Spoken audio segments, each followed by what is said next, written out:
So right now, as you can see, I have divided my mannequin head into 4 quadrants. And I feel like sectioning is extremely important because without the sectioning, you don't have an idea of where you're going. It keeps you organized. I always refer to building, like you're building a home. You need a blueprint in order to know how to proceed and where your end goal is going to be.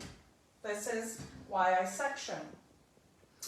So let's start with, I'm going to start with the front right quadrant. And when we talk about a shag, we're talking about layers. That's what I think about. I think about multitude of layers. And what is a layer? A layer removes weight, it controls texture, and it also controls movement. So when you're going to think about a shag, there'd be 2 different techniques that I personally would think about, would be a convex or a concave. And for the front panels, I've chosen to use my convex layer. Reason being is when I cut the convex layer, you're going to cut following the shape of the head. So what that means is when that layer falls, it's going to grab or it's going to fall to the shape of the head. So, thinking of the movement, the texture, and the fact that we're cutting to the shape of the head, those are factors that you want to think about when you're choosing the technique for the type of haircut you're going to do. And also, when you're cutting a layer, most important, layer is always cut at a 90-degree angle. So let's get into the haircut. Also, I do want to mention that when you're cutting a shag, there's different techniques you can use, but honestly, you'll see how simple this is, how quick this is, and you can also use this in different ways. So my first section is going to be at the top of the head. I'm going to comb that hair at 90 degrees, straight up, and this first section is, this guide is going to be the guide for the rest of the haircut. So you want to be really careful when you choose your length because you don't want to have to go back over and redo the entire haircut. So far with all that information, is there any questions about layers? So what I'm going to do is, if you do, I have Caitlin behind the camera and she is going to, if you ask those questions, just she'll send them forward to me and I will try to answer them as best as I can. I hope you enjoy this technique. It's very simple. So our first section is, it's parted on a horizontal. I want to figure out what length I'm going to use for this first guide.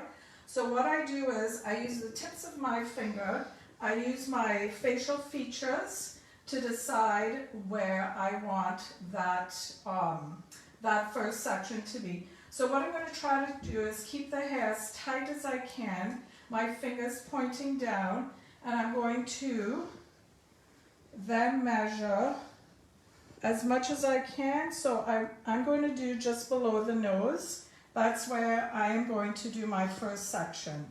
So following the shape of the head, here's a very important factor when you first start cutting. The elbow always needs to be up because I'm going to show you the difference if you don't and you drop your elbow, the hair buckles and the finger angle changes. So you really want to be mindful of your elbow. So let's start that first section. And I'm going to cut according to the shape of the head.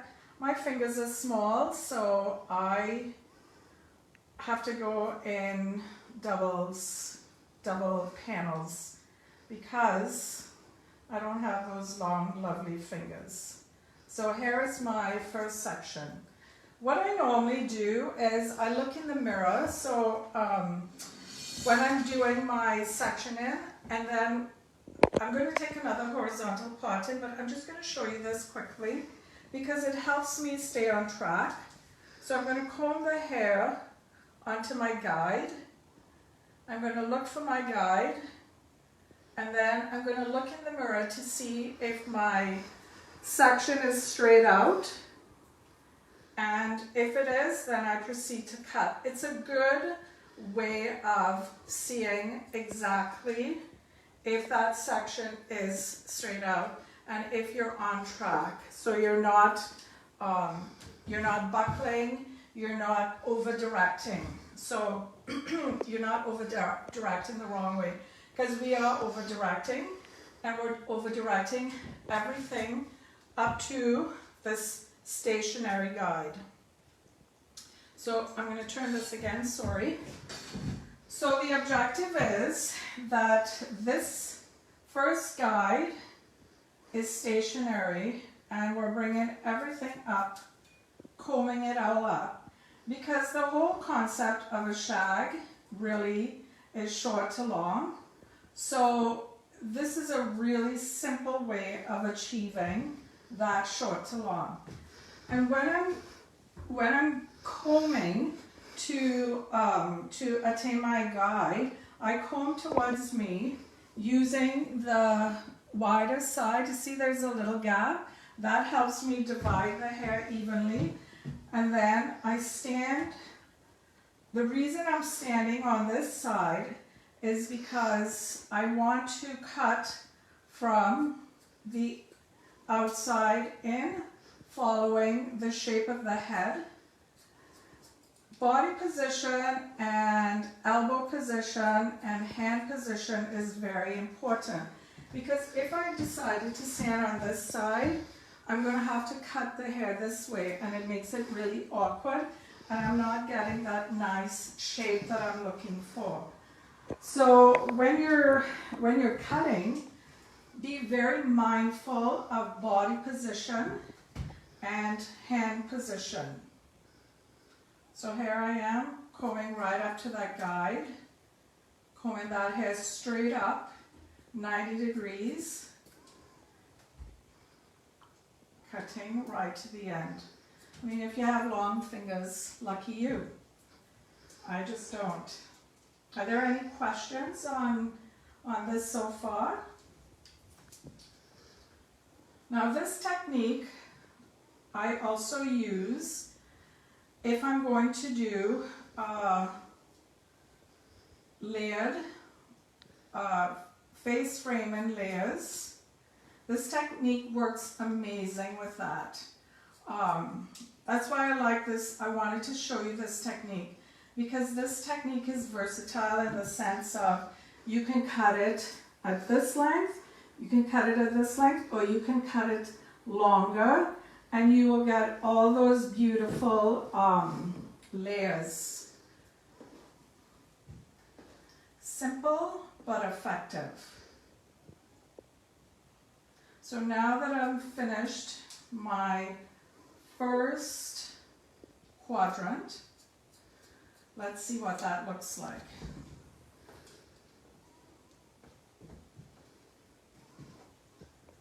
So now we've got the fringe already set in, and we have the short, and then we have the long layers. Very simple. You can also, you can also go in with round, concave layers, but this is so cool because it's so quick and it's so easy. And sometimes when you're running behind, quick and easy and effective is what we want. So now that I'm going to start my second quadrant, doing this exact same thing that I did on this side, I'm going to lower my mannequin head, because as I said before, we want to make sure our body position is correct, because if I was going to cut this on this side, it won't work for me. So I need to move around it this way, using this initial guide as my guide for my quadrant number 2. And as I comb this forward, I know it's a little annoying. I mean, if it's a client, you'd probably be a little more mindful of that, but I don't think my mannequin head cares. Now here's another tip. When you're cutting, you can always comb, because you can always comb the guide onto the piece that you're going to cut, but you still want to make sure that that is coming straight out of the head at 90 degrees. And how you know that it's not, it's when you see your, it's a little bit too thick, so I'm going to go in a little bit skinnier. How you would know is if the roots are buckling. If your roots are buckling, you know then that your hand position, your body position is not in the right spot. And you want to make sure that you can see your guide, because this guide is the guide for the entire haircut. I'm going to make sure that I work hard to follow that guide, because I don't want to go back and I don't want to have to cut it twice, because honestly, who wants to do 2 haircuts and get paid for 1? Doesn't make sense. Now, do you have any questions? I'm going to talk a little bit about her color. I did do a color on her, but as you can see, it's very subtle. And the reason I chose a subtle color is because when we think about a shag in itself is a busy haircut. We're talking about lots and lots of layers. So I can't imagine, me personally, I mean, everybody sees things differently, but as a hairstyle, as me personally, I wanted to make it simple. I wanted to enhance the layering through the front, because we're seeing a lot of block coloring as opposed to a million highlights. I mean, we're still doing highlights, but we're seeing more of block coloring. So I wanted something that was really soft and blended, so that the color isn't as busy as the haircut, because honestly, if your client was out and about and she had a busy haircut and a busy color, I mean, people would be like, oh, who did her hair? We have a question from Emily. Yes. Hi, if the client has more long hair, how do you connect the last section? Okay, if she has, are we talking about the front panels? Can you repeat that? If the client has more long hair, how do you connect the last section? How do you connect the last section? Are you talking about, can you be a little more specific? Sorry. Are you talking about the front 2 panels? How do I connect the front 2 panels? Or how do you connect the front to the back?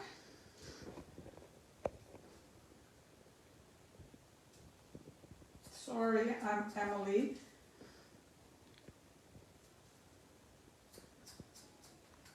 If they have longer hair, how do you connect? Well, I'm thinking you meaning connect the 2 panels at the front. Did she? Oh, Shannon says, is it connected or disconnected is what she thinks she's asking. Oh, no, it's not disconnected. Everything is connected with this haircut. So the center, let's go back. The first section was my guide. So this is my guide for both sides. So what I did was, obviously brought everything up, and that created the layering. So now I want to do exactly the same thing that I did on this side, I want to do on this side. So I use the first initial guide, which is my stationary guide, and then I'm bringing everything up to that stationary guide. So everything here at the front is connected. I hope that answers your question. Thank you for the extra help.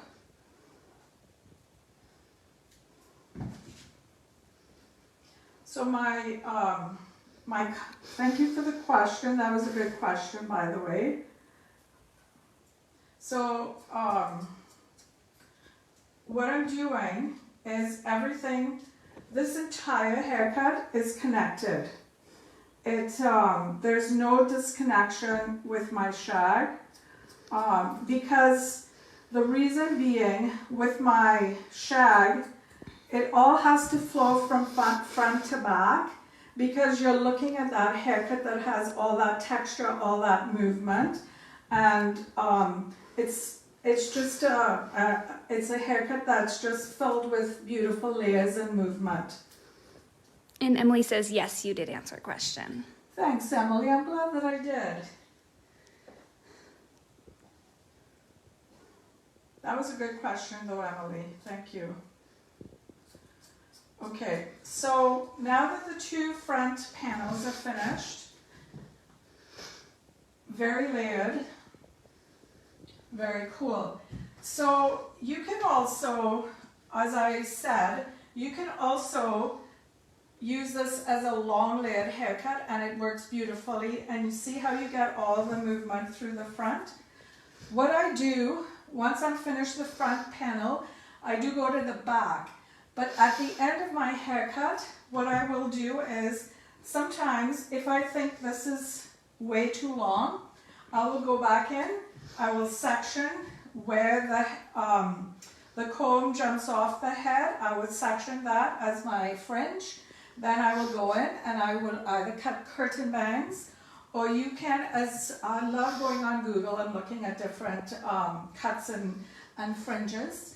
You could go in and do a really cool short fringe using the razor. Just a little side note, I want to talk about some products just so that you understand how I get from the beginning to the end. So when I started my mannequin head, or if a client comes in and I'm not sure what she's used in her hair, or she's a new client, I always start with my ultimate treatment. Honestly, I cannot live without my ultimate treatment because I use it in all different scenarios. So what I do is I use the chelating, which removes buildup, because you know if people come with what they've used in their hair. So I remove everything from the hair, and then what I do is then I replace it with what Lonza has created. It's a 3-step customize, circle the customize service. So once I've shampooed and I've gotten everything out of there, now I want to put some good stuff back in. So Lonza has three treatments. We have moisture, we have strength, and we have volume.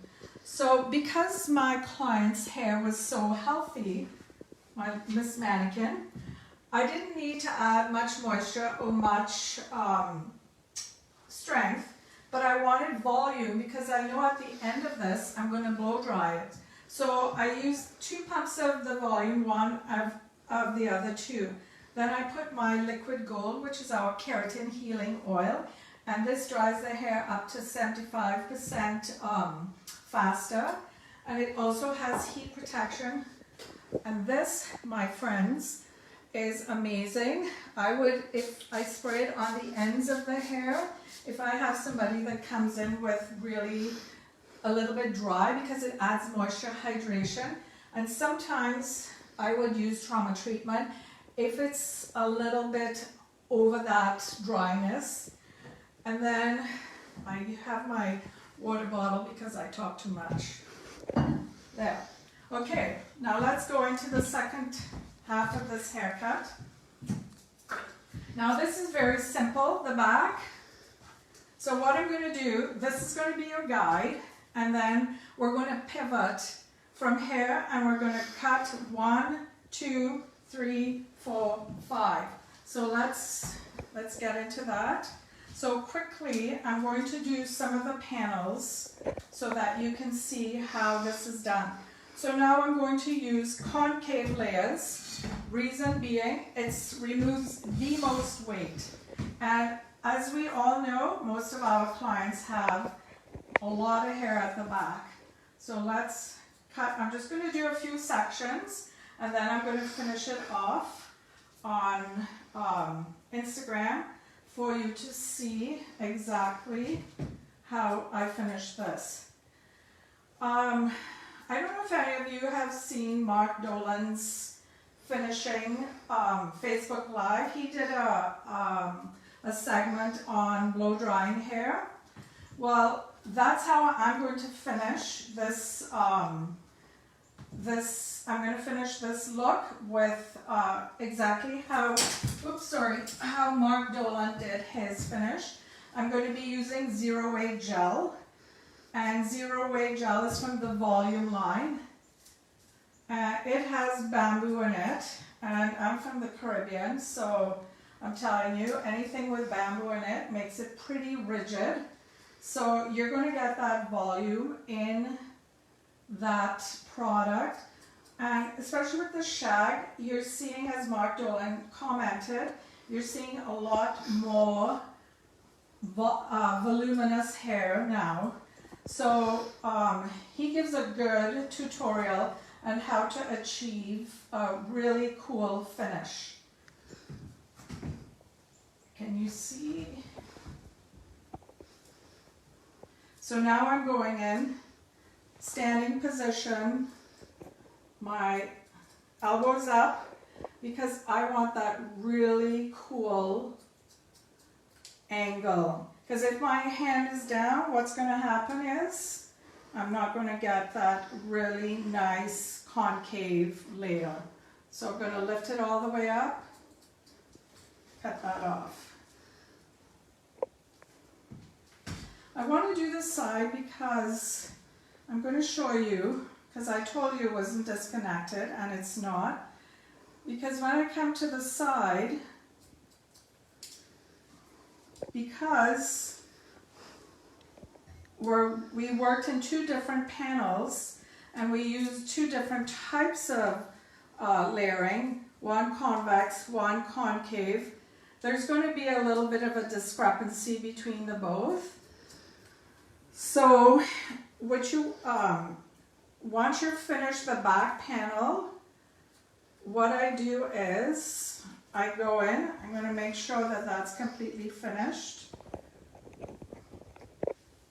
And these, when you section in and you're going around, they're vertical, they're a bit vertical diagonal, they're not completely diagonal.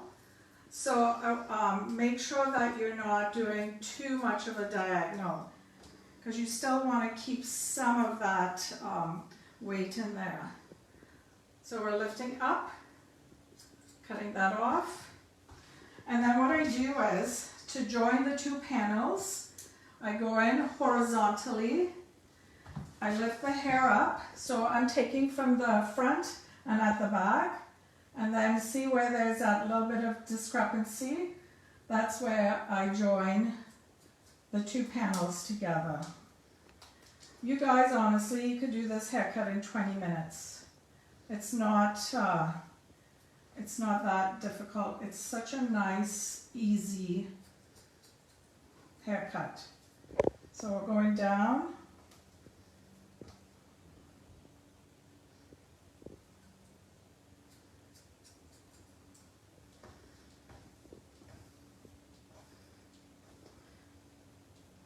And then you can just take that whole section, push it all the way up, and there you go. There's that little corner. That little corner, if you didn't take it off, it will bug you. Plus, it'll give it a little flip, and you don't want that. You want this haircut to float. So here is, I'm going to leave the second panel. I just want to talk to you quickly about these products here. If you look at Mark Dolan's Facebook Live, he talks about how he actually achieved the technique and how to achieve the fullness. But I want to talk to you about the zero weight gel. The zero weight gel is amazing. It has bamboo in it. As you can see, there's little sparkles in there. It has silica, so it's going to give you, especially for this haircut, you want that volume. So sometimes I'll go and do the root effects. This is the volume line. I do the root effects, the zero weight gel, and nobody's going to get that volume out of there. That bamboo in there gives you the rigidity. And so that's what you're looking for.